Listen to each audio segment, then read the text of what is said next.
ਜੀ ਸੱਜਣੋ, ਸਭ ਦਾ ਭਲਾ ਸਭ ਦੀ ਖੈਰ। ਤੁਸੀਂ ਮਾਛੀ ਤੇ ਕਾਂ ਲੋਕ ਕਹਾਣੀ ਦੀ ਪਹਿਲੀ ਕੇਸ ਵੀ ਸੁਣੀ ਹੈ ਤੇ ਦੂਜੀ ਕੇਸ ਵੀ ਸੁਣੀ ਹੈ। ਤੁਸੀਂ ਉਸ ਨੂੰ ਸ਼ੇਅਰ ਵੀ ਕੀਤਾ ਹੈ, ਫਾਲੋ ਵੀ ਕੀਤਾ ਹੈ, ਰਾਜ ਕੇ ਤੇ ਲਾਈਕ ਵੀ ਕੀਤਾ ਹੈ। ਅੱਜ ਅਸੀਂ 3 ਕੇਸ ਪੇਸ਼ ਕਰਦੇ ਪਏ ਹਾਂ। ਇਸ ਨੂੰ ਵੀ ਸ਼ੇਅਰ ਕਰ ਦਿਓ, ਫਾਲੋ ਕਰ ਦਿਓ ਤੇ ਲਾਈਕ ਕਰ ਦਿਓ। ਹੁਣ ਅਸੀਂ ਜਨਾਬ ਇਸ ਤੋਂ ਸ਼ੁਰੂ ਕਰਨੇ ਹਾਂ ਜੀ ਮਾਛੀ ਤੇ ਕਾਂ ਦੀ 3 ਕਿਸ਼ਤ। ਜਦੋਂ ਹੌਂਸ ਮੋਤੀ ਚੁੱਗਣ ਕਾਰਨ ਥੱਲੇ ਲੱਥੇ, ਕਾਂ ਮਾਛੀ ਨੂੰ ਇਸ਼ਾਰਾ ਕੀਤਾ, ਉਸ ਜਾਲ ਛਿੱਕ ਲਿਆ। ਹੌਂਸ ਜਾਲ ਵਿੱਚ ਫਸ ਗਏ। ਮਾਛੀ ਇੱਕ ਹੌਂਸ ਚਾ ਲਿਆ ਤੇ ਬਾਦਸ਼ਾਹ ਦੇ ਅੱਗੇ ਜਾ ਰੱਖਿਆ। ਬਾਦਸ਼ਾਹ ਹੌਂਸ ਵੇਖ ਕੇ ਬੜਾ ਖੁਸ਼ ਹੋਇਆ। ਉਸ ਮਾਛੀ ਨੂੰ ਆਖਿਆ, ਜੋ ਕੁਝ ਚਾਹ ਸਕਦਾ ਹੈ ਚਾਹ ਲਾ। ਮਾਛੀ ਆਖਿਆ, ਬਾਦਸ਼ਾਹ ਸਲਾਮਤ, ਮੈਂ ਤੇਰੇ ਘਰੋਂ ਨਹੀਂ, ਵਜ਼ੀਰ ਦੇ ਘਰੋਂ ਸਮਾਨ ਚਾਹਣਾ ਹੈ।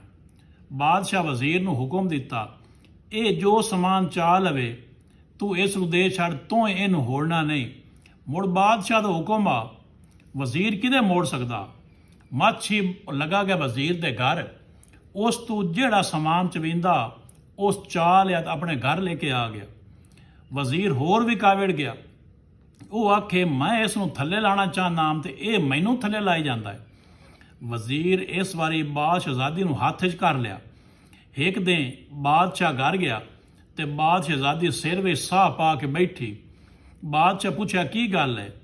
ਉਸ ਆਖਿਆ, ਜਦੋਂ ਪੇਕੇ ਘਰ ਆਮੂ ਉਦੋਂ ਮਹੀਨੇ ਵਿੱਚ ਇੱਕ ਅੱਧੀ ਵਾਰੀ ਛੀਣੀ ਦੇ ਦੁੱਧ ਦਾ ਪਿਆਲਾ ਪੀਂਦੀਆਂ ਤੇ ਠੀਕ ਰਹਿੰਦੀਆਂ।